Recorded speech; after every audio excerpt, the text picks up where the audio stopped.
در دایره بازی‌های لیگ دوم ولایت ختلان دسته خراسان ناحیه خراسان در سفر با تیم پختکور ناحیه قوبادیان رقابت کرد. از رفت واخوری این دو دسته همکارمان پرویز خورشید گزارش می‌دهد.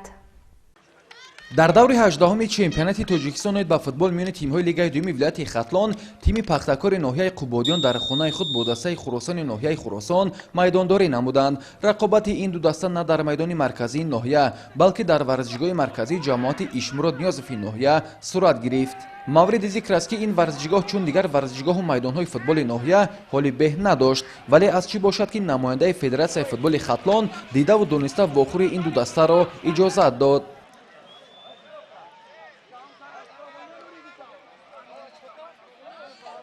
جهت دیگری نگران کننده این واخوری از آن عبارت بود که دسته میزبانان یعنی تیم پختکور ناحیه قوبادیان به لباس یگانه وارد میدان گردیدند. حتی لباس‌های آنها به رقم و دیگر نوشته‌جات بودند که برای تماشابینان و مخلصان شخصیت آنها را معین کردن مشکل بود. گویا در این مسابقه دو کوچه یا محله خرد بازی می‌کرده باشند.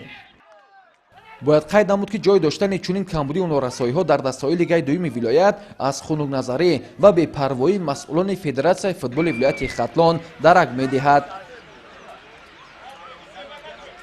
در هر صورت واخوری این دو دسته با هجوم‌های پی در پی یکدیگر جریان گرفت. نخست شده بازیگران میزبانان حساب را کشودند. بعد چند دقیقه دیگر فوتبالبازان دسته خراسان در جریمه‌گاه خود قاعده بازی را ویران نمودند که از جانب داور ضربه جریمه‌ای 11 متره تعیین گردید و توپ را بازیگر پختکور نتوانست که به نشان رساند. در ادامه فوتبالبازان تیم خراسان با زدن 3 گل دست یافتند که 2 گل آن را میرزا مراد ولی مربوط نام خود نمود.